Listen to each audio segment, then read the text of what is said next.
तो यहाँ पर आपका फर्स्ट क्वेश्चन आ जाता है।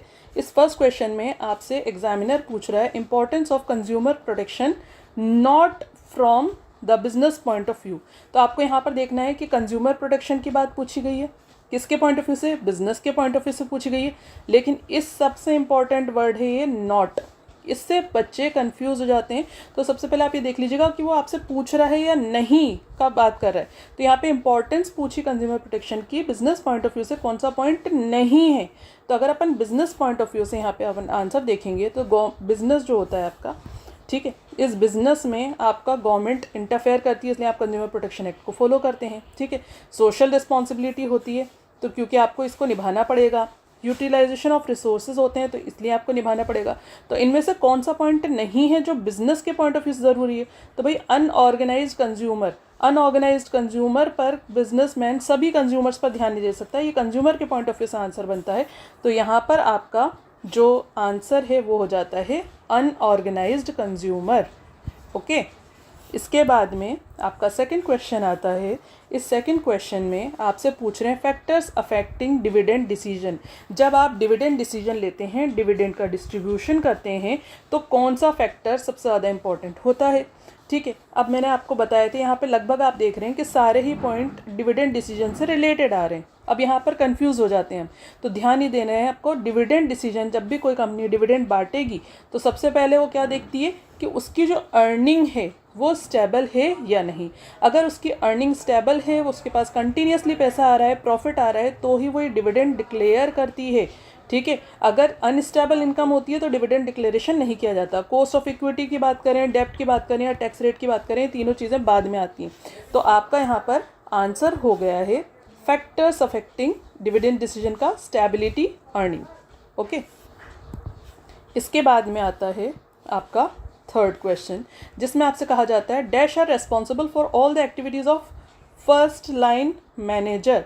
ये रेस्पॉन्सिबल होता है फर्स्ट लाइन मैनेजर को की एक्टिविटीज़ को रेस्पॉन्सिबल करने के लिए। हमेशा ऊपर वाला होता है, तो फर्स्ट लाइन मैनेजर्स के ऊपर कौन होते हैं? Middle management. मिडिल मैनेजमेंट के ऊपर कौन होता है? Top management. तो फर्स्ट लाइन मैनेजर के लिए क्या आंसर आ जाएगा? Middle management is the right answer. Okay, इसके बाद में आपका नेक्स्ट क्वेश्चन आता है फोर्थ, जो पूछता है the steps of organising process. अब आपने ऑर्गेनाइजिंग प्रोसेस पढ़ी थी, तो उसमें आपके 4 स्टेप्स होते हैं। ये तो क्लियर है कि ऑर्गेनाइजेशन प्रोसेस के अंदर कितने स्टेप्स हैं? So they are 4 steps. Identification, distribution and delegation, उसके बाद में असाइनमेंट ऑफ ड्यूटीज़ थी, है ना। तो यहाँ पे आपके 4 स्टेप हो रहे थे, 4 स्टेप यहाँ पर आपका आंसर आ जाता है। नेक्स्ट क्वेश्चन आता है आपका transfer and promotion are the sources of recruitment. ये तो सिंपल ही है कि ट्रांसफ़र एंड प्रमोशन कौन सा सोर्स ऑफ रिक्रूटमेंट है। भाई आप अंदर ही आप इसको रिक्रूटमेंट दे रहे हैं, ट्रांसफ़र कर रहे हैं, प्रमोशन कर रहे हैं, अंदर वालों का कर रहे हैं, तो internal is the right answer. After that the next question is safety needs include. अगर आप सेफ रहना चाहते हैं तो कौन सी नीड्स इसके अंदर आती हैं?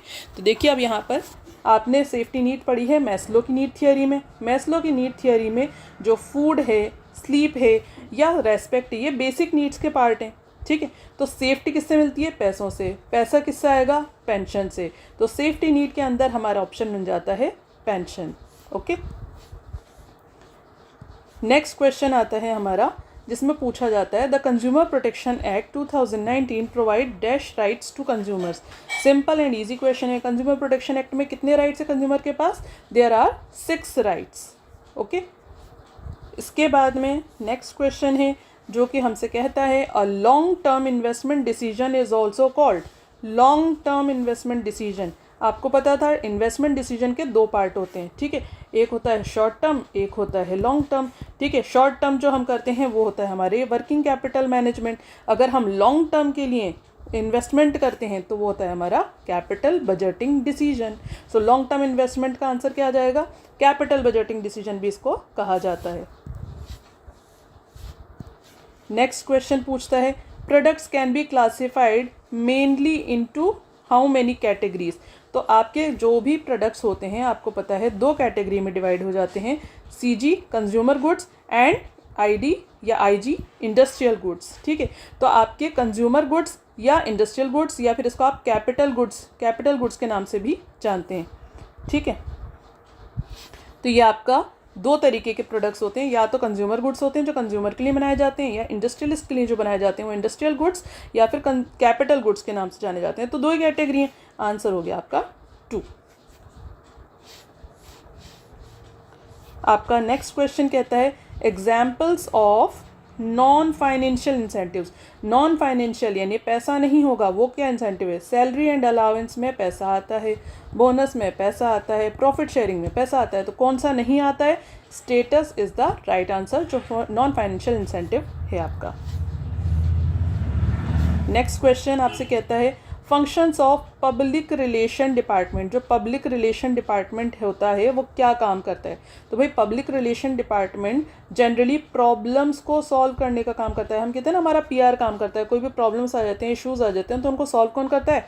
पीआर करता है, पब्लिक रिलेशन डिपार्टमेंट करता है। तो पब्लिक रिलेशन डिपार्टमेंट का काम क्या होता है? जनरली प्रॉब्लम्स को सुनना और उनके आंसर्स देना, यानी काउंसलिंग करना।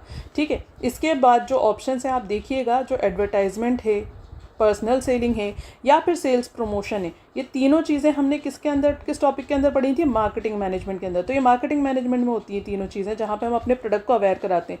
लेकिन जब पब्लिक रिलेशन की बात कर रहे हैं तो पब्लिक रिलेशन डिपार्टमेंट का काम होता है काउंसलिंग करना, यानी क्वेश्चंस पूछना और उनके आंसर्स देना। ठीक है, तो यहाँ पर आपका आंसर हो जाएगा काउंसलिंग। नेक्स्ट आपका क्वेश्चन है the process of coordination the activities of organisation begins at the stage. कौन सी स्टेज से शुरू होता है? भाई कोऑर्डिनेशन हमने कहा था सिंक्रोनाइजेशन ऑफ एफर्ट, सारे एक्टिविटीज़ को सही तरीके से चलाना है। जब चलाना है और इसको सही तरीके से सिंक में चलाना है, तो ये सिंक हम कहाँ से पैदा करेंगे? भाई फर्स्ट स्टेप से लेकर आएंगे ना। बिगिनिंग कहाँ से होगी? फर्स्ट स्टेप से। फर्स्ट स्टेप क्या है मैनेजमेंट की? प्लानिंग। तो जब से हम प्लानिंग करते हैं तब से ही हमारा कोऑर्डिनेशन भी स्टार्ट हो जाता है। अगर आपने पॉइंट पढ़ा था तो हमने कोऑर्डिनेशन कहा था कि बहुत इंपॉर्टेंट टॉपिक है, इससे क्वेश्चन बनते हैं। इसको एसेंस ऑफ मैनेजमेंट भी कहा जाता है। तो भाई क्यों कहा जाता था एसेंस ऑफ मैनेजमेंट? कि ये हर फंक्शन के अंदर इंक्लूड होता है, हर लेवल इसको परफॉर्म करता है, और हर ऑर्गेनाइजेशन और हर एक्टिविटी के अंदर कोऑर्डिनेशन होता है। तो इसलिए हमारा जो फर्स्ट स्टेप है प्लानिंग, उसमें कोऑर्डिनेशन शुरू हो जाता है। तो ये आपका राइट आंसर हो गया प्लानिंग। नेक्स्ट क्वेश्चन पूछा जा रहा है आपसे dash is clearly a pre requisite for controlling. ये एक ऐसा एलिमेंट है जो बहुत ज़रूरी होता है कंट्रोलिंग के लिए। तो आपको पता है हम कंट्रोलिंग किसके बेसिस पर करते हैं? भाई पीछे जाते थे और किसके हिसाब से चेक करते थे कि हमारा प्लान एग्जीक्यूट हुआ है या नहीं हुआ है? प्लानिंग के हिसाब से। सो यहाँ पर क्लियर आंसर हो जाता है planning is clearly a pre requisite for controlling. ये बहुत ज़रूरी है, बिना प्लानिंग के कंट्रोलिंग हो ही नहीं सकती। नेक्स्ट क्वेश्चन है हमारा जो लास्ट एमसीक्यू है, इम्पोर्टेंस ऑफ ऑर्गेनाइजेशन इज़।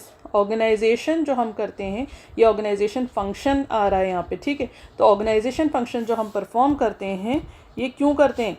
ठीक है, ऑर्गेनाइजेशन की इंपॉर्टेंस में यूनिवर्सैलिटी, कम्युनिकेशन सिस्टम या मैकेनिज्म ऑफ मैनेजमेंट, इनका कोई रोल नहीं है। भैया ऑर्गेनाइजेशन का अपन स्ट्रक्चर डिसाइड करते थे, और स्ट्रक्चर किसके हिसाब से करते थे कि अपनी ऑर्गेनाइजेशन शॉर्ट है या मतलब स्मॉल है या मीडियम है या फिर लार्ज है। तो अपना जैसे जैसे बिजनेस बढ़ते जाता है उसके हिसाब से ऑर्गेनाइजेशन स्ट्रक्चर एक्सपेंड होता जाता है। तो एक्सपेंशन एंड ग्रोथ के लिए ऑर्गेनाइजेशन बहुत ज़रूरी होता है ताकि सारा काम सिस्टमेटिक तरीके से हो सके।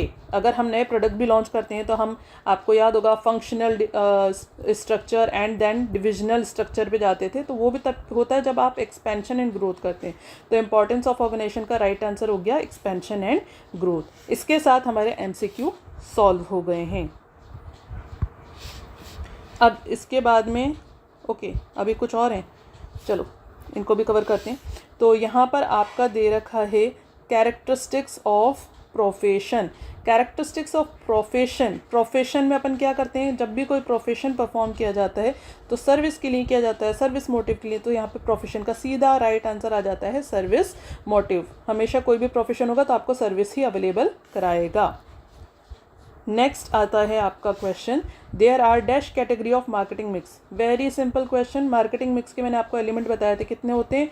4 P's। ठीक है, तो यहाँ पे सीधा आंसर आ जाता है आपका 4 P's कौन से थे? Product, price, place, promotion. 4 P होते हैं। तो there categories of marketing mix are 4। Okay, next question आता है the process of searching of prospective employ.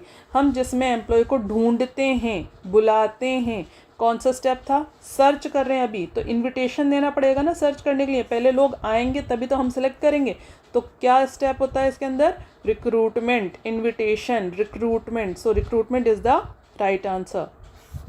Next है आपका फिनिश गुड्स इन्वेंट्री इज़। जो आपकी फिनिश गुड्स होती हैं वो कौन सी इन्वेंट्री होती हैं? आपको ये अकाउंट्स में भी आपकी क्वेश्चन करते हैं, तो आपकी करंट असेट्स होती हैं। जो स्टॉक होता है वो हमेशा करंट असेट्स का पार्ट होता है। तो finish goods inventory is current asset.